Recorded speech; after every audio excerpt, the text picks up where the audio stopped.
Bienvenue sur So What, le magazine qui parle d'entrepreneuriat au féminin, au masculin. Aujourd'hui, je suis partie à la rencontre d'Hanan Beychek, avocate à Paris, une femme fière de l'être, au parcours atypique. En France, on a tendance à dire qui on est, à se présenter, à dire ce qu'on fait, en fait, pour dire ce qu'on est. Et les anglo-saxons parlent plutôt d'eux. Donc moi, qui je suis Hanan Beychek. Je suis maman d'une petite fille de Lila qui a 7 ans.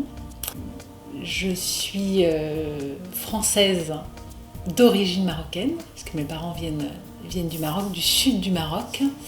Je suis mariée, j'ai un amoureux depuis 10 ans, ça va faire 10 ans. Et on habite dans la région parisienne. Et par ailleurs, je suis avocate en droit des sociétés à Paris. Je dis souvent, mais ça fait un peu présomptueux, je dis souvent que c'est le métier qui m'a choisie et pas le contraire. Pourquoi ? Parce qu'en fait, je voulais être magistrate. J'ai fait un stage qui m'a bouleversée en 3e. Et en fait, ça a été la révélation. C'est que la magistrate, donc je me souviendrai toujours de cette scène, un monsieur qui avait des dettes à n'en plus finir. Et la magistrate a dit on arrête le cours des intérêts et vous remboursez 100 francs, à l'époque on était en francs, 100 francs par mois jusqu'à apurement de la dette. Donc, le monsieur avait une 50aine d'années, donc en fait je crois que c'était un échéancier qui aurait dépassé sa vie. Donc après c'est les enfants qui voient s'ils prennent la succession ou pas. Et ce pouvoir de... Alors après, sur le moment ça a été... C'est ça que je veux faire. Et au fil des années, je pense qu'en réinterprétant, je me suis dit peut-être que c'était au-delà du pouvoir de décider, de prendre une décision et de dire stop. Je pense que quelque part, c'était le pouvoir de soulager la personne en disant maintenant c'est fini, voilà, vous allez payer ça. Et cette décision qui était assez forte, maintenant je l'interprète peut-être cette envie ce pouvoir du magistrat de soulager en fait les gens dans une forme de détresse finalement. Et ma mère m'avait dit, j'avais ma petite valise parce qu'il fallait tout préparer pour aller à Bordeaux, parce que l'école est à Bordeaux, et on avait sa petite valise et on avait les résultats et on devait partir le lendemain si on était admis. Et puis j'ai pas eu, donc je pleurais pendant 3 jours et elle m'avait dit peut-être qu'il t'attend, autre chose t'attend. En tout cas, ce qui t'attendait là-bas était peut-être pas bon pour toi. Et puis, à l'époque, moi j'étais inconsolable, donc ça m'était passé. Et maintenant, quand je repense à ce qu'elle me dit, comme quoi les mamans ont souvent raison, c'est que aujourd'hui, je ne ferai pas un autre métier. Et du coup, je me suis un peu accrochée. Je m'étais inscrite quand même au concours d'avocat en secours. Et puis en fait, j'étais en roue libre, c'est-à-dire que j'avais raté l'examen de ma vie. Et en fait, le concours d'avocat était vraiment une bouée de sauvetage où je me suis agrippée, je me suis dit, bon, t'y vas, un peu en automate, je me suis pas trop posé la question. Et j'ai eu, alors on était surpréparés, donc j'ai pas eu de difficulté à avoir le concours d'avocat. Et puis après, on a été à l'école, on est tout de suite parachuté à l'école, on n'a pas trop le temps de réfléchir. Et puis après, vous faites vos stages. Et puis après, vous vous trouvez à prêter serment. Et puis vous dites, on verra. Et puis peut-être que dans 2-3 ans, je retenterai la magistrature. Et en fait, c'est pour ça que je dis, c'est le métier qui m'a choisi, qui m'a un peu sauvée. Et avec du recul aujourd'hui, et pareil, parce qu'au début, on ne sait pas trop. En fait, quand je vois ma vie aujourd'hui, quand je vois le cabinet que je dirige, ce que je fais avec les entrepreneurs et cette liberté qu'on a, cette indépendance-là, et par ailleurs, quand je vais devant les juridictions, parce qu'on va plaider, on met la robe de temps en temps, et que je vois les magistrats, la difficulté qu'ils ont, le problème des ressources, les problèmes de hiérarchie, de politique, en fait, je pense que le concours, c'était un bel acte manqué, et qu'en fait, j'étais pas du tout faite pour ça, et que j'étais plutôt promise à une carrière plus indépendante, plus entrepreneur. J'avais 26 ans quand j'ai prêté serment. Vous êtes une femme, alors sans rentrer dans vous êtes une femme, vous êtes jeune, vous êtes collaboratrice, vous n'êtes pas l'associée du cabinet. Donc ça a été extrêmement dur parce qu'en fait, vous êtes sans arrêt dans le rapport de force. Au point où je me suis dit, en fait, ce métier n'est pas fait pour moi, parce qu'en fait, ce métier, il faut être méchant, il faut s'affirmer, il faut être un peu requin, un peu filou. Et pendant plusieurs années, je me suis dit, en fait, je ferai pas ma vie là, parce que pour être avocat en droit des affaires, il faut être redoutable, méchant, sortir les griffes et toujours être dans le rapport de force. Donc, vous êtes en rapport de force avec les clients parce qu'en fait, vous n'êtes pas le référent, le client, il veut parler à l'associé. Le premier contact, parce que vous avez une voix un peu, même au téléphone, c'est-à-dire le premier contact au téléphone, comme vous avez une voix qui est plutôt sympa et que vous n'êtes pas forcément agressif dès le départ, tout de suite vous êtes catalogué en... De toute façon, soit elle est faible, soit elle est incompétente. De toute façon, si elle est gentille, c'est qu'elle est incompétente et qu'elle est faible. Et du coup, vous êtes toujours sans arrêt en train de vous réaffirmer. Ou alors vous vous dites, je porte un masque. Je porte un masque, je fais la méchante, je fais la dure. Et en fait, comme c'est pas vous, ça sonne un peu creux. Aujourd'hui, j'arrive à être moi-même, c'est-à-dire à être bienveillante, à respecter les gens. Quand je rencontre un confrère sur un dossier, je lui aboie pas dessus.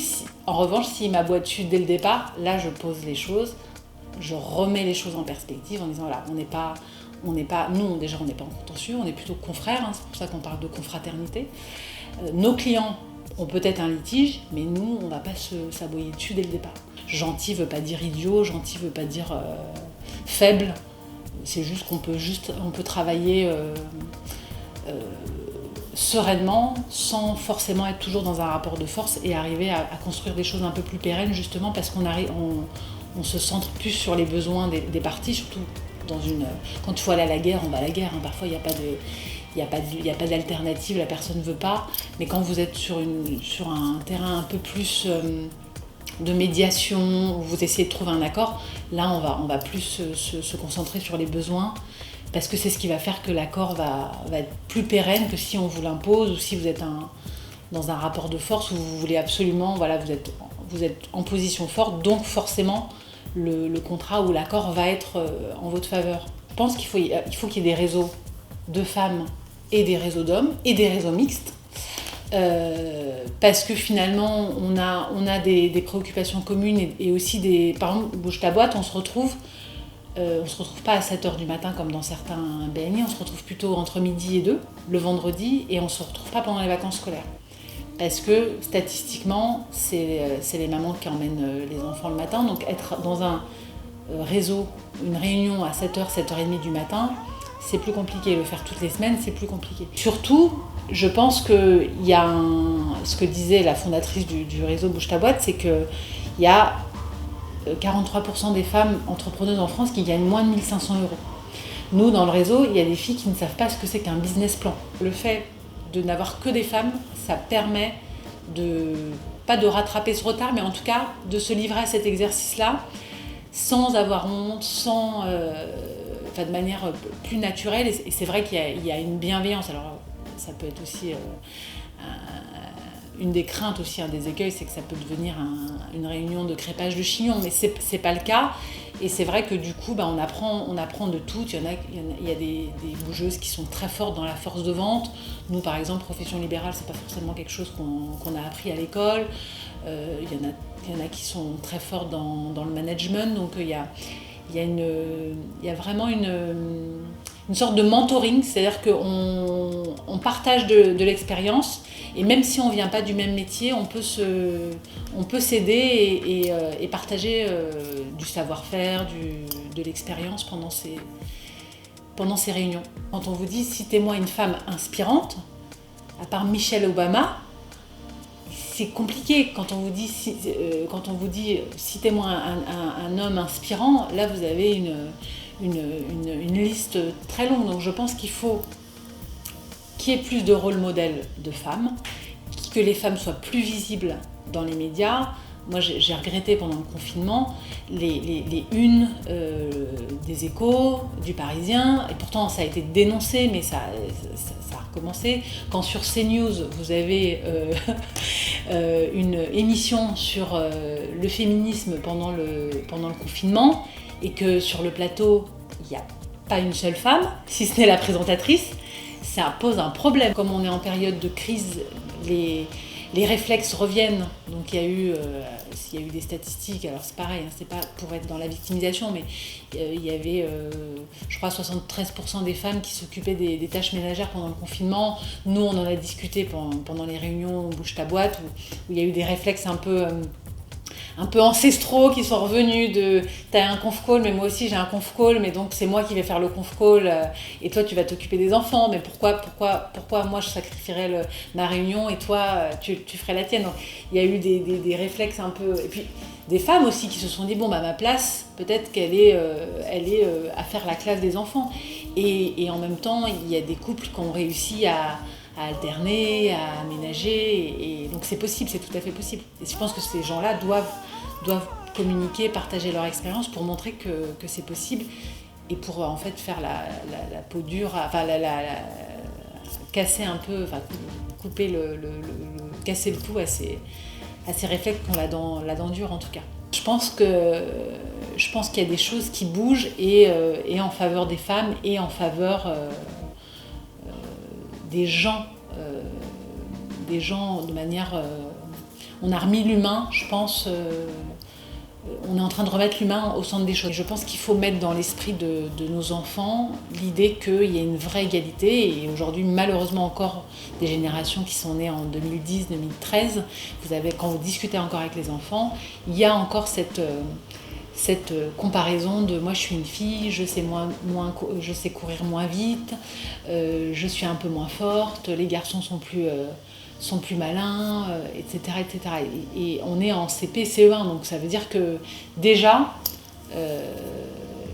on a pris du retard, donc il faut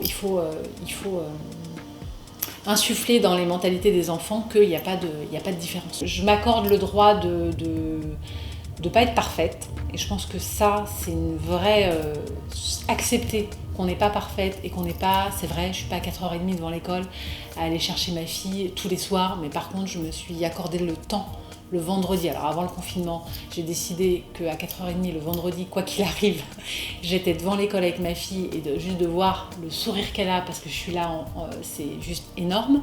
En revanche, je suis une maman qui peut travailler le soir après le repas, qui peut éventuellement travailler le week-end, qui pendant les vacances peut aussi travailler, mais en essayant de ménager un petit peu les vacances et pas pourrir les vacances de ma famille.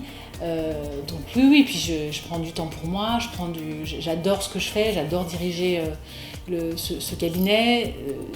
On a la chance en plus, ce métier d'avocat qu'on exerçait plutôt de manière assez technique aujourd'hui nous demande à ce qu'on soit vraiment des chefs d'entreprise. Donc j'adore développer, j'adore rejoindre mon réseau tous les 15 jours,